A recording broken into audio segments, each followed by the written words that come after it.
human civilization has always obeyed the same unwritten rules. Settle where rivers flow. Grow food where the land is kind.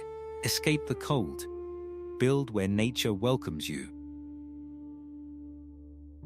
Nunavut defies every one of them.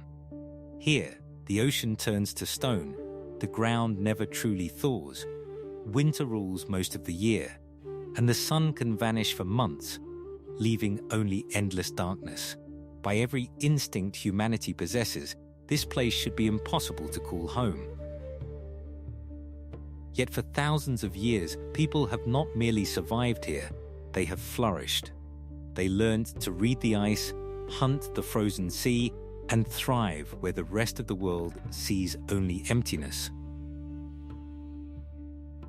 This is Nunavut, where the earth reveals its harshest face and humanity reveals its greatest strength. Take a second to comment where you're watching from. It's always amazing to see this community connecting from every corner of the globe.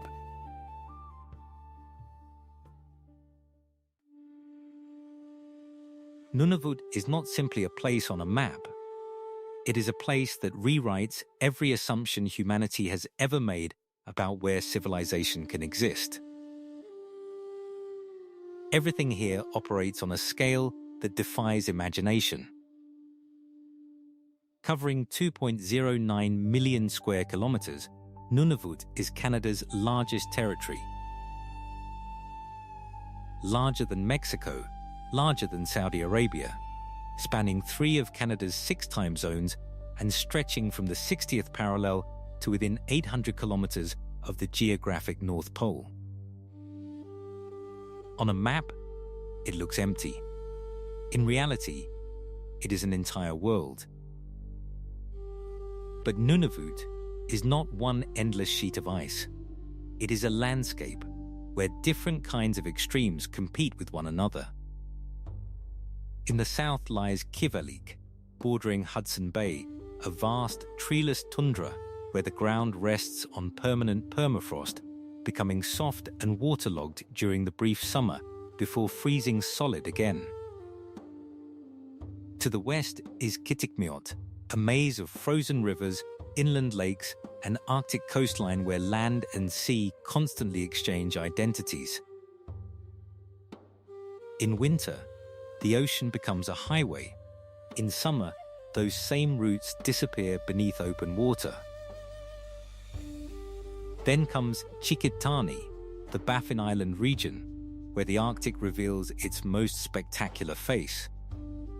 Mountains rise straight from deep fjords. Ancient glaciers release towering icebergs into crystal clear water so cold it can kill within minutes. It is breathtaking and completely indifferent to human life. Beneath almost all of Nunavut lies its invisible foundation, permafrost. In some places, this permanently frozen ground extends more than 600 meters deep, supporting every home, airport, road, and community. But that foundation is beginning to fail. As the Arctic warms faster than almost anywhere on Earth, the permafrost is thawing. Houses tilt, roads buckle, coastlines collapse. Communities are watching the frozen ground beneath their feet slowly disappear. Climate change here is not a prediction. It is visible from people's front doors. Winter temperatures routinely plunge below 40 C, the rare point where Celsius and Fahrenheit meet. At those temperatures, exposed skin freezes within minutes. Breath crystallizes in the air. Metal becomes brittle. Engines refuse to start, yet temperature is only half the battle. The real force of the Arctic is the wind. Sweeping across open tundra with nothing to stop it, the wind can turn 20 C into a wind chill near 45 C. It slips through every gap in your clothing, finding every exposed inch of skin. In Nunavut, the wind decides whether you prepared well enough. Then, there is the light, or the complete absence of it. In communities like Grise Fiord, the northernmost civilian settlement in Canada, the sun remains below the horizon for nearly 4 months each winter. Morning and evening disappear. Days blend together as darkness becomes the new normal. Then summer arrives, and the opposite happens. The midnight sun circles overhead without setting for weeks, flooding the landscape with endless daylight. Children play at midnight. Hunters travel beneath a sun that never leaves the sky. Time itself begins to lose meaning. Between these extremes come two dangerous transitions. During spring breakup, sea ice fractures without warning, turning winter highways into deadly traps. During fall freeze-up, new ice slowly forms across the ocean, strong in some places, fatally thin in others. Knowing the difference cannot be learned from a map. It is knowledge passed from one generation to the next. This is Nunavut, a land that offers no shortcuts, no compromises, and no second chances. Here, nature never adapted to humanity. Humanity adapted to nature.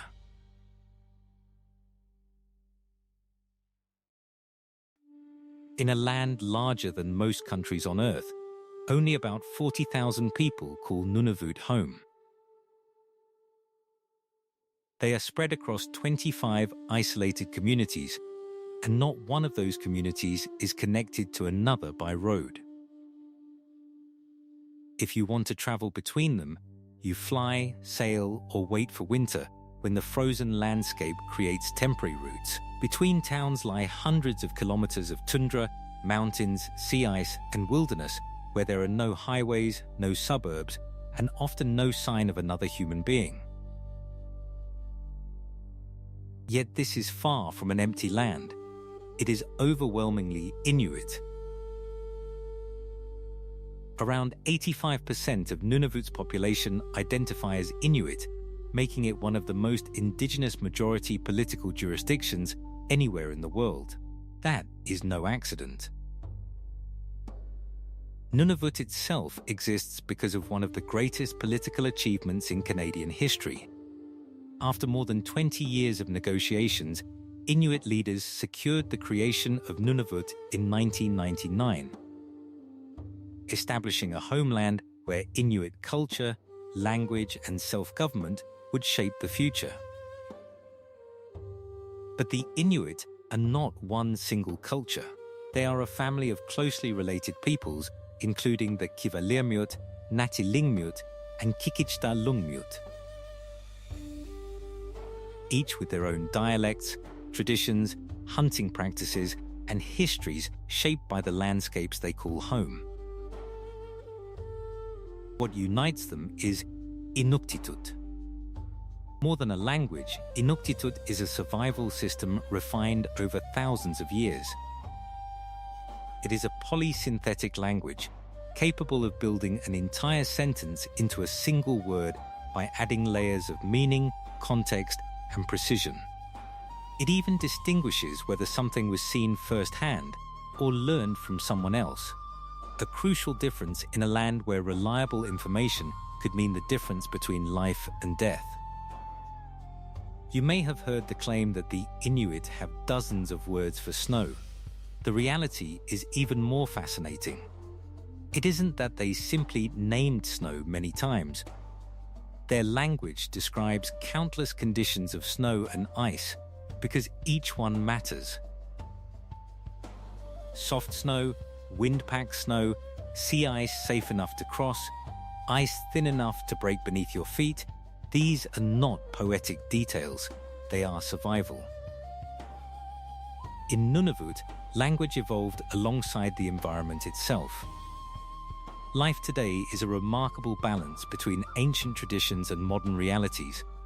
Only a few generations ago, many Inuit families lived almost entirely on the land, moving with the seasons, hunting seals, caribou, whales, and Arctic char.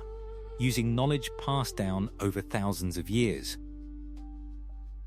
Today, their grandchildren navigate smartphones, social media, climate change, rising food costs, and the lasting effects of colonial policies, all while preserving one of the world's oldest continuous Arctic cultures.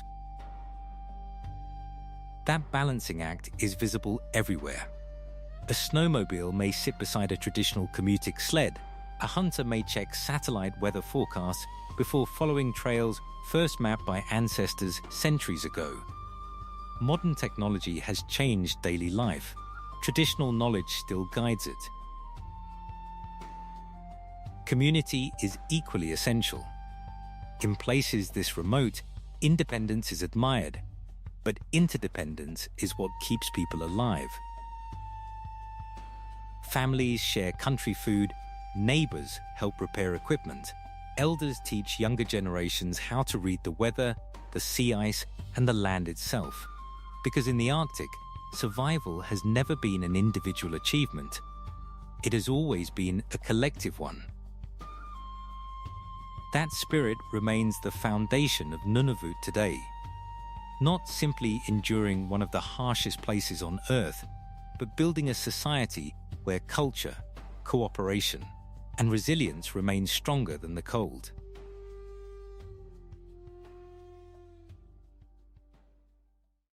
For most people, travel is an inconvenience.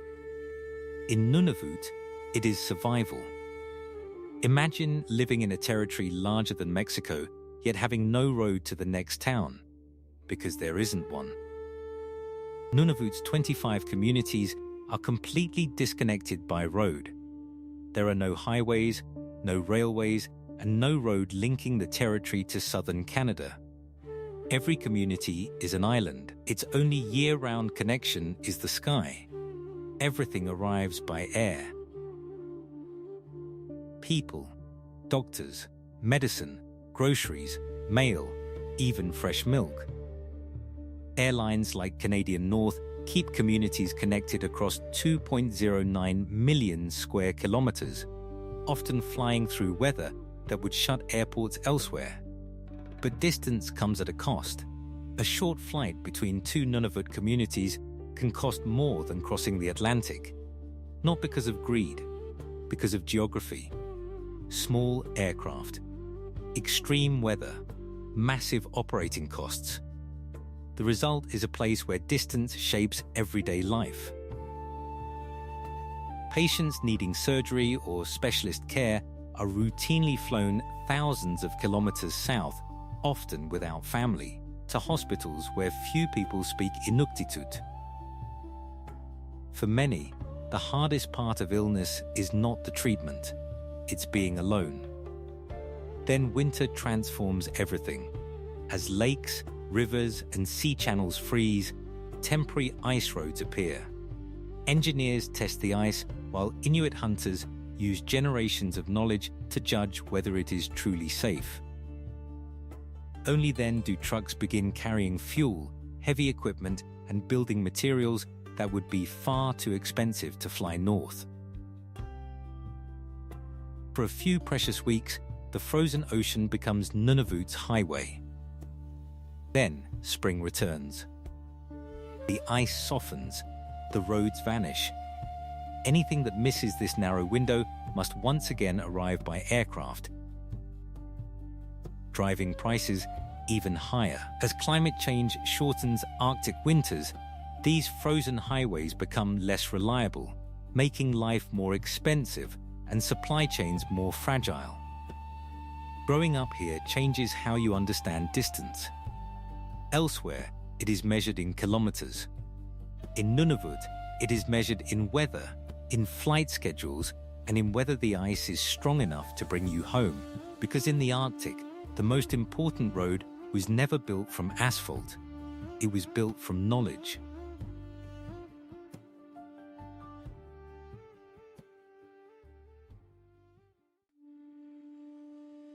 Building a house is simple almost everywhere on Earth. In Nunavut, it becomes an engineering experiment. Because the greatest threat isn't the wind or the snow, It's the ground beneath your feet. Nearly every community in Nunavut stands on permafrost, soil that has remained frozen for thousands of years. The problem is that a heated house slowly melts the frozen ground beneath it.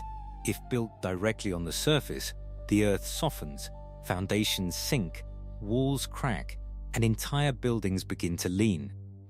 So Nunavut learned to build differently. Homes stand on steel or concrete pilings driven deep into the frozen ground, elevated so cold air can circulate underneath and keep the permafrost frozen. From a distance, entire neighborhoods appear to float above the tundra, connected by raised walkways because even sidewalks cannot always trust the ground.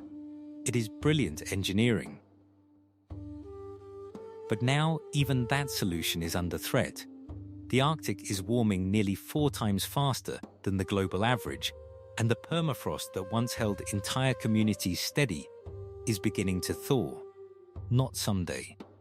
Today, floors tilt, doors stop closing, foundations shift. The climate crisis isn't something people watch on television.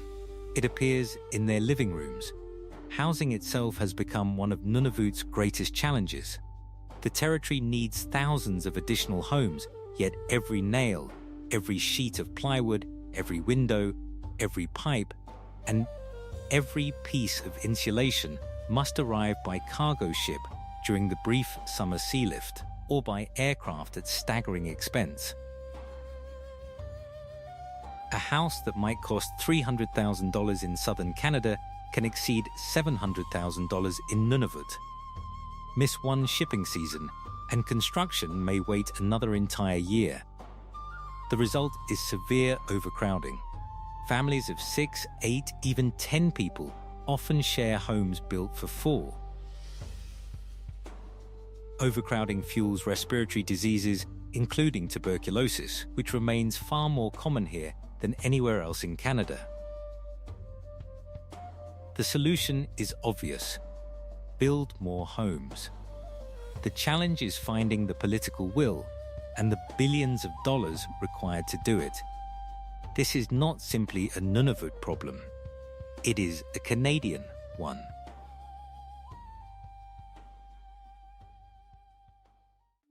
When most people imagine Nunavut, they picture its animals before they picture its people. A lone polar bear crossing sea ice, a narwhal surfacing through dark Arctic water, thousands of caribou moving across an endless tundra. These images have become the symbols of the Arctic, featured in documentaries, conservation campaigns, and climate change reports around the world. They are all real, but they are also incomplete. Because to the Inuit, these animals are not simply wildlife. They are neighbors, teachers, food, history, and survival. For more than 4,000 years, the relationship between Inuit and Arctic wildlife has never been one of distant observation. It has been one of respect, dependence, and deep understanding. A partnership that allowed human life to flourish in one of the harshest environments on Earth. Perhaps no animal represents Nunavut more than the polar bear, or Nanook in Inuktitut. To much of the world, the polar bear has become the face of climate change. To the Inuit, it has always been something far more immediate. A neighbor. And a dangerous one. The polar bear is the world's largest land predator and one of the few animals known to actively hunt humans. Inuit hunters have respected that reality for generations, yet they have also hunted polar bears, not as trophies, but as a vital source of food, warm clothing, and materials.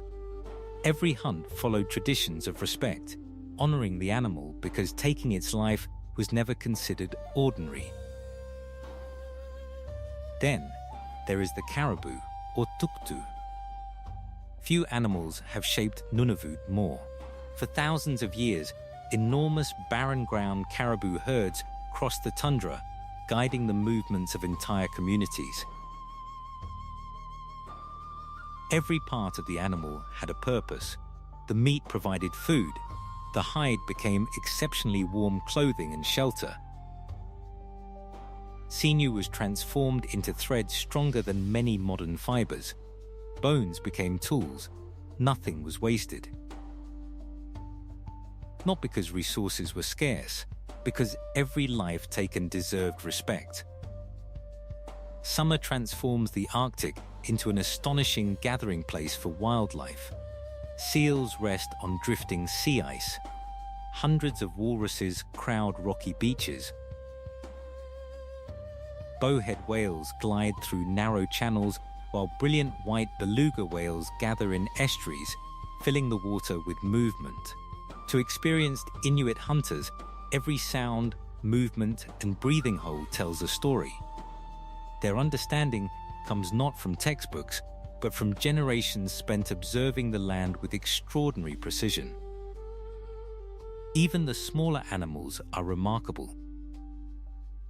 The Arctic fox changes from snowy white in winter to brown in summer, disappearing into the landscape with the seasons. Snowy owls hunt in near silence across the tundra. Arctic wolves, having encountered so few people, sometimes approach humans with curiosity instead of fear. But this extraordinary ecosystem is changing. Sea ice forms later and melts earlier than it once did. Ringed seals struggle as the snow dens they build for their pups become less stable. Polar bears spend longer periods on land because the sea ice they depend on for hunting is disappearing. Caribou migration routes are shifting, disrupting hunting traditions refined over countless generations. For the Inuit, this is far more than an environmental problem. It is a cultural one. When the ice changes, ancient knowledge becomes harder to pass on. When migration routes move, traditions built over centuries must adapt. Climate change is not only transforming the Arctic landscape, it is reshaping one of humanity's oldest relationships with the natural world.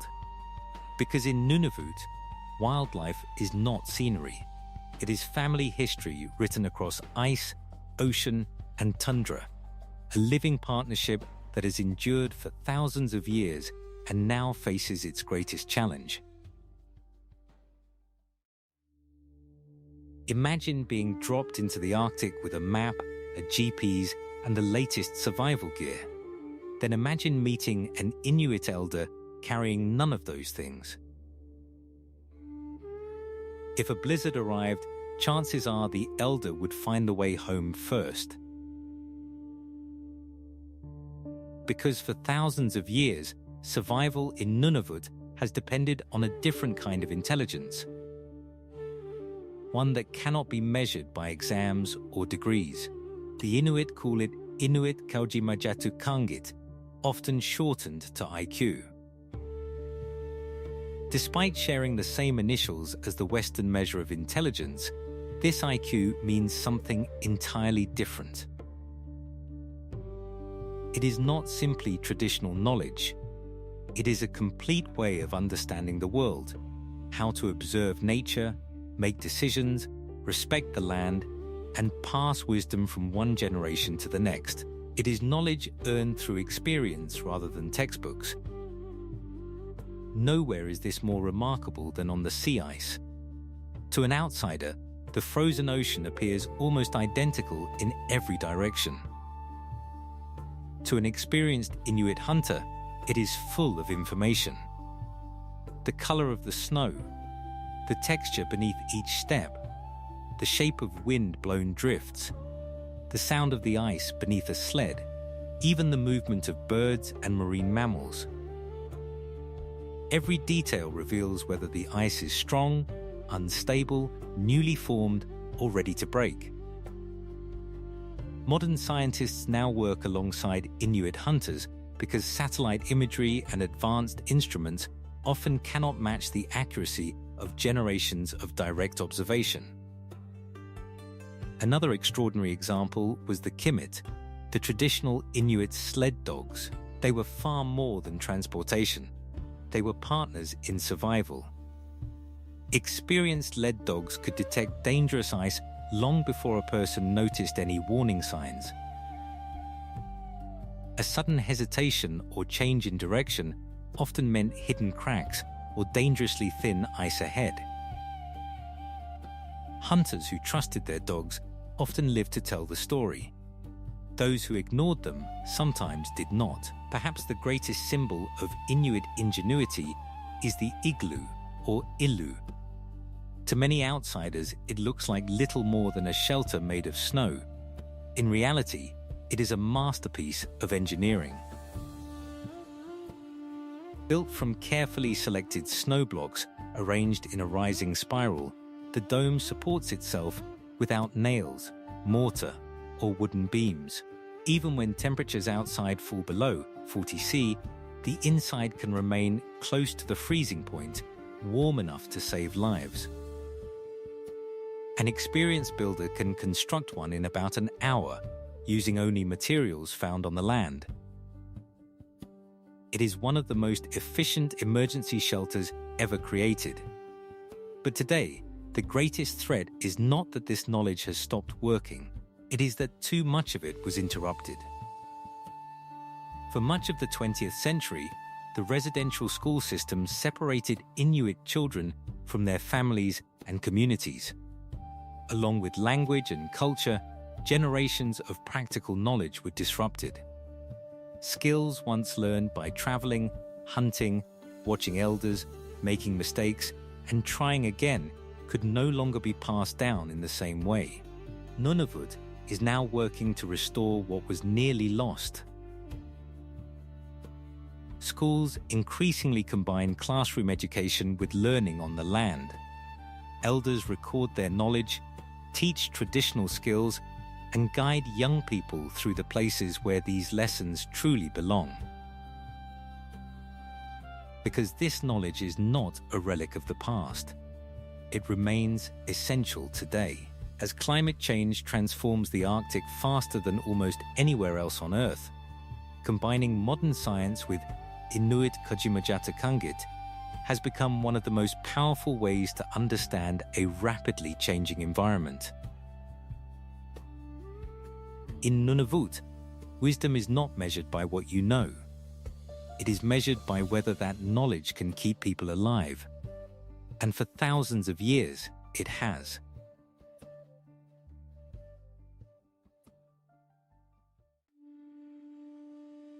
Nunavut did not simply appear on a map. It had to be fought for, not with armies, not with revolution, but through decades of negotiation, determination, and an extraordinary belief that a people should have the right to govern their own homeland. In the 1970s, Inuit leaders began pursuing what many believed was impossible, creating a new Canadian territory where Inuit culture, language, and priorities would shape government itself. At the time, the idea sounded unrealistic. The Inuit were a small, geographically isolated population asking Canada to divide one of its own territories and transfer significant authority to an Indigenous people. Few believed it would happen. The Inuit kept pushing anyway. After more than 20 years of negotiations, that persistence changed Canadian history. In 1993, the Nunavut Land Claims Agreement was signed, becoming the largest Indigenous land claim settlement in Canadian history. Inuit gained ownership of approximately 350,000 square kilometers of land, while the Nunavut Act established the legal framework for creating an entirely new territory. Then, on April 1st, 1999, Nunavut officially came into existence. A new legislature opened, a new government took office, and Paul Kalik, an Inuit lawyer raised in a community without running water, became Nunavut's first premier. It was one of the most significant indigenous political achievements in modern history. A people who had endured forced relocations, residential schools, cultural suppression, and the loss of their language in many communities had secured self-government, not through violence, but through law, negotiation, and democracy. Even today, Nunavut's government is unlike any other in Canada. Its legislative assembly has no political parties. Members are elected as independents and governed through a consensus system, working toward agreement instead of strict party lines. The model reflects traditional Inuit decision-making, where maintaining community relationships was often more important than simply winning a vote. Consensus does not eliminate disagreement, but it recognizes that in small communities, today's political opponent is still tomorrow's neighbor. Yet governing Nunavut remains one of the greatest administrative challenges anywhere in the world. A population of just 40,000 people is responsible for a territory larger than Western Europe. There are no roads connecting Nunavut to the rest of Canada. Every community depends on aircraft or seasonal sea lift for supplies.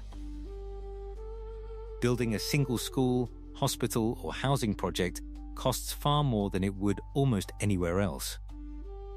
The territory also faces some of Canada's most serious social challenges. Nunavut has the country's highest rates of food insecurity, overcrowded housing, and suicide, along with major shortages of housing, healthcare workers, and educational resources. These problems did not emerge overnight. Their roots stretch back through decades of colonial policies, including the residential school system and the high Arctic relocations of the 1950s, when Inuit families were moved far from their traditional homelands under promises that were often never fulfilled. The effects continue across generations. Families still live with overcrowded housing. Communities continue rebuilding language and culture. Young people continue carrying both extraordinary resilience and historical trauma. And yet, Nunavut continues moving forward. It is building schools that teach both modern education and Inuit knowledge, strengthening self-government, protecting one of Earth's most fragile environments, and preserving a culture that has survived thousands of years of Arctic winters and one of the most difficult chapters in Canadian history. That Nunavut exists at all is remarkable. That it continues to govern, adapt, and grow, despite challenges few societies have ever faced, is even more extraordinary, because the story of Nunavut is not simply about surviving the Arctic. It is about proving that a people can reclaim their future without forgetting their past.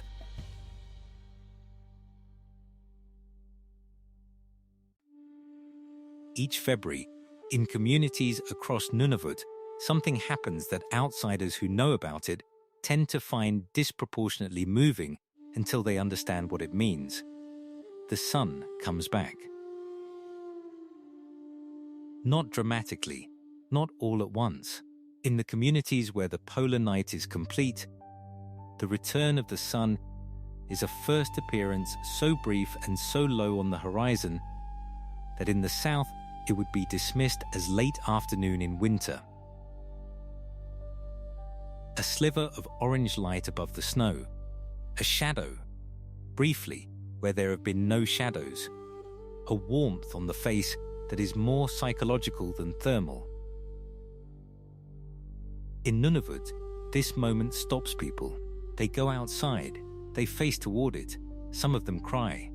The elders who have seen it every year of their long lives go outside with the same intention as the children who are seeing it for the first time. It is called, in various communities, the return of the sun, and it is celebrated in ways that vary by community and family, but that share a common emotional core. The specific relief of a people who understand, in their bodies rather than their intellects, what it means to have survived another darkness. Not metaphorical darkness, not the darkness of hardship or difficulty or political struggle. The actual, physical, sustained absence of the sun from the sky, measured in weeks, navigated through, and now, finally, again over. This is what living in Nunavut means at its most essential level. Not the policy frameworks, not the land claim percentages, not the food insecurity statistics, though all of those are real, and all of them matter. What it means at the level of ordinary human experience is this: you survive the dark. You share the surviving with the people around you. And when the light comes back, you go outside and stand in it together. And then you get on with everything else: the hunting, the arguing, the laughing, the cooking, the music, the heartbreak, the raising of children, the transmission of knowledge, the building of something that might outlast you in a place that has always tested whether you deserve to remain. Because the greatest lesson Nunavut offers the world is not about surviving the cold. It is about refusing to disappear. The Arctic does not erase people. It reveals them. And what it reveals in Nunavut is one of humanity's greatest stories of resilience. A people who, against every expectation, are still here, and whose voice is finally being heard again.